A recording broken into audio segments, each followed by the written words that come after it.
Hey guys, hope everyone had a good Memorial Day. This is Bear with Bear's Den Acrylic Art.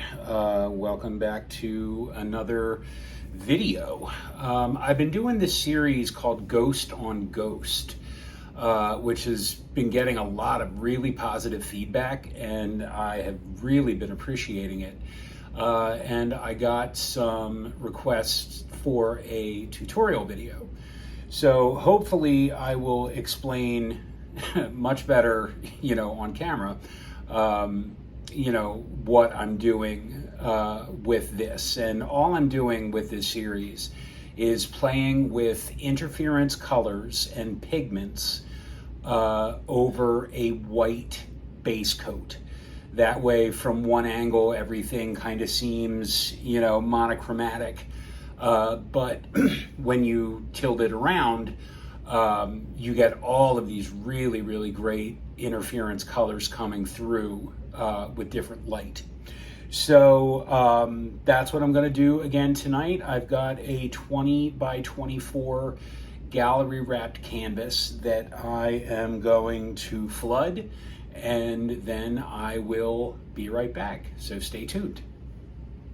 Okay, thank you for bearing with me. So, like I said, this is a 20 by 24 gallery wrap canvas that I split the base between the Artist Loft Flow White, and here we have the Modern Masters in Metallic Pearl. I haven't done a split base yet. I'm hoping this doesn't come back to bite me, but time will tell.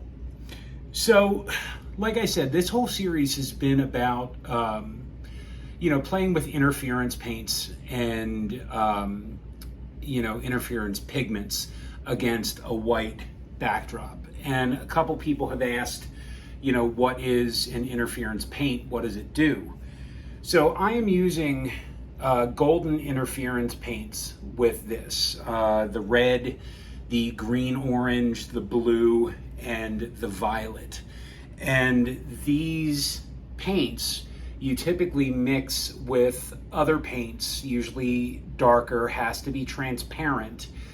So you get the initial color of what you are mixing it with, but from a different angle. Like if I were to mix this interference red with a dark green, I'd still see the dark green, but then when I turn it from a different angle, I'll pick up on the red. And all of the interference paints have been mixed to my 2:1 to 0.75 ratio. Now, the other thing that I'm playing around with, I am very new to the world of pigments, this little piggy pigments, which are amazing, and my bank account is not happy with me right now, but I love them. In order to mix those, like I am not doing a bloom. I don't do blooms yet. I'm just not there yet, I don't think. I also don't really have a place to spin.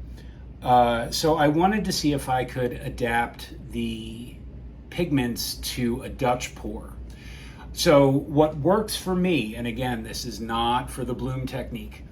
What works for me is taking the Liquitex Gloss Gel, and I take about 6 grams of this, and then a heaping, little spoonful of the pigment, and very meticulously and slowly start to mix that in. Other people like to use, Jo Sonja varnish or Liquitex varnish. That didn't work for me. This does, so if it ain't broke, I'm not fixing it. So, like I said, 6-7 grams of this, a nice, rounded spoonful of this, and this is Comet. And to that, after it's dispersed, I add about 20 grams of Floetrol at like 10 grams at a time, just making sure that everything is thoroughly mixed together, that there are no lumps. And then I will further thin that out with water, so everything is the same consistency. So with this series, I am starting out the pour with, this is Deco Art Dazzling Metallics Pearl White. And I'm using this as kind of like, you know, the starting point, because I wanted to make sure that the, you know, the petals of what I'm blowing out have some kind of definition to them, okay? I didn't want them to be just like this nebulous, you know, this nebulous thing. So I found that the putting down the pearl is really good for that. In addition, it also, because it's metallic, it does create some cells. Now again, I'm not sure what's going to happen with the Modern Masters Dazzling Metallics, but we're going to find out. So I have laid down, just along the border between the two finishes of paint, my pearl, and I'm wondering if I want to add anything else, and I think I do, because I don't want to have too much negative space on this side. So we are, what are we going to do? We are going to do, we are just going to do a parallel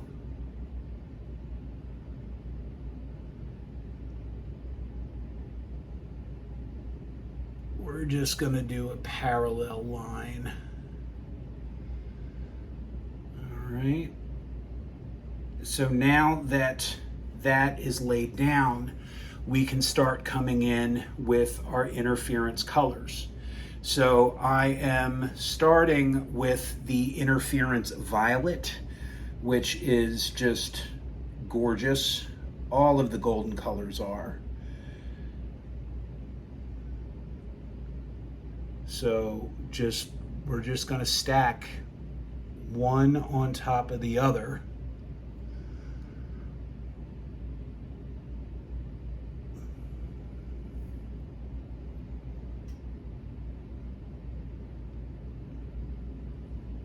That's the violet. Next, we're going to come in with the blue.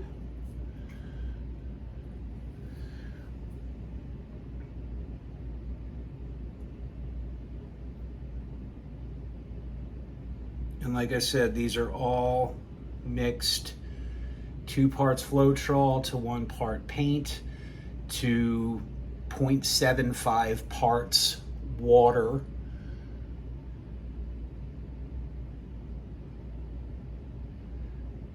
Except for the pigment, which is the 6 grams of the gloss gel mixed, and then slowly add in 20 grams of Floetrol plus water. So next, this is the golden green orange interference, which I love this color a lot.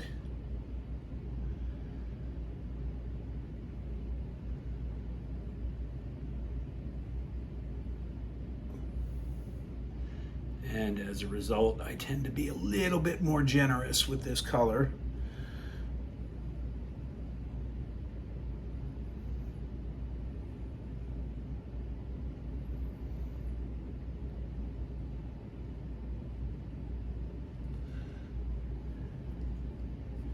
Then we have the interference red.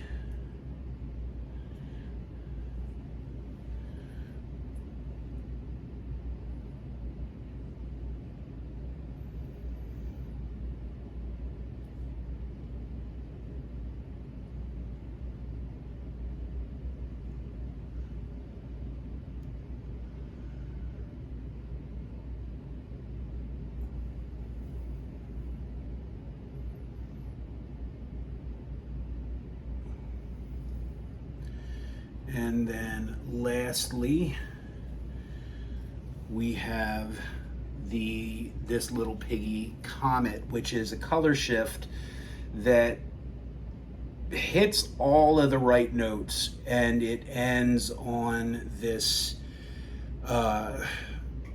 this magenta color that's really, really cool. Now, if you're playing with interference, or you're getting ready to be adventurous and go into the pigments, again, these need to be paired with transparent, if you're going to be using them as an interference color. Mixing them with another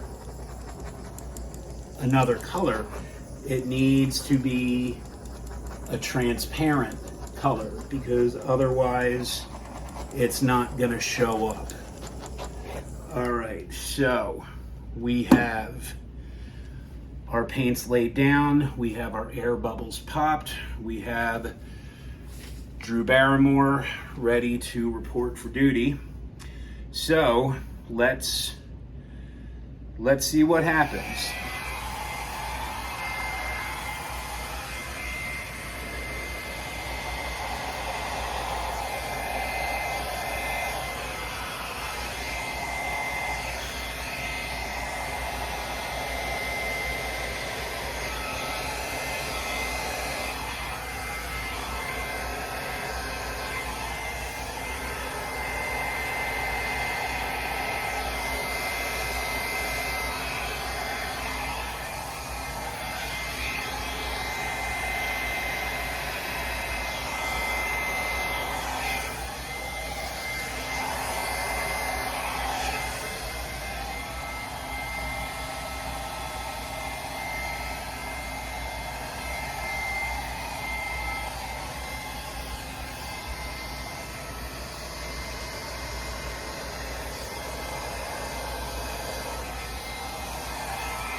Wow. Okay.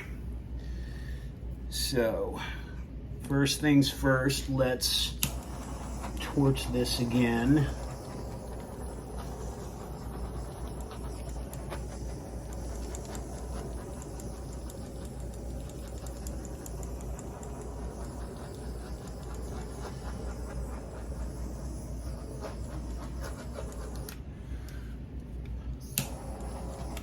All right.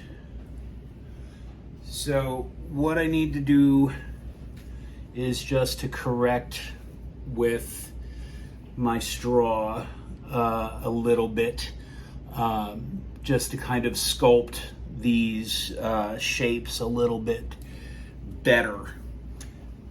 And I can't put my mouth down to the canvas because I have a long beard, and I don't want to go there again.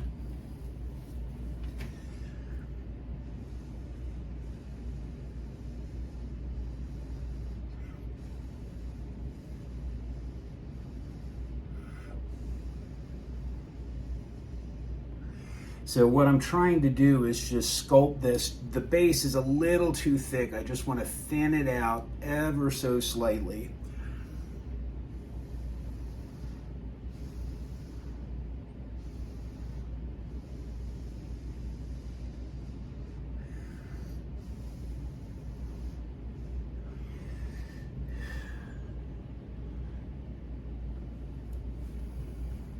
And you know what? Overall, I am really, really pleased with this.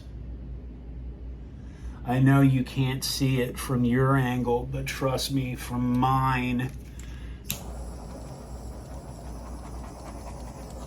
I can see all of the colors. There are still a ton of hair bubbles. And there is some lacing. There are some cells. So I'll tell you what, I am going to just clean up my edges and then I will bring you down for a close-up. I'm sorry about the glare and the shadows, but my little dining room in my apartment isn't really set up for filming, but you know, them's the breaks. So let me bring down for a close-up.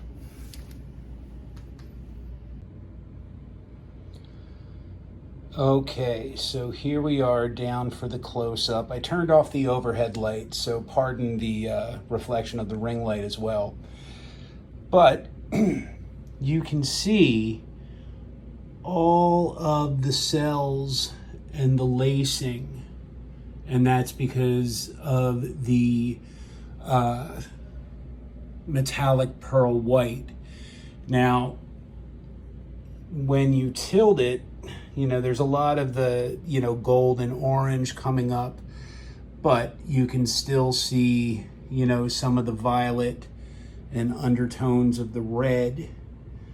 But as this dries, you know, I'll bring you over to my drying table. This is the one I did last night. It's a 12 by 36. And, you know, it's still wet, but, you know, I used everything except for the Modern Masters on the base. Everything was the same. And you can see how, you know, the pearl colors, or the interference colors rather, they're all there. You know, it's just all about how you layer them, you know, and how you mix them, the consistency. So, yeah. So anyway, guys, I really appreciate all of the positive feedback I've gotten for this series, Ghost on Ghost. It's really been a lot of fun. If you wouldn't mind, if you are so inclined, please hit subscribe, hit like, hit the notification bell, you know, and that way you can help me grow this, you know, fledgling channel. But yeah, so thanks for coming by, and have a great rest of your evening. This is Bear. Bye-bye.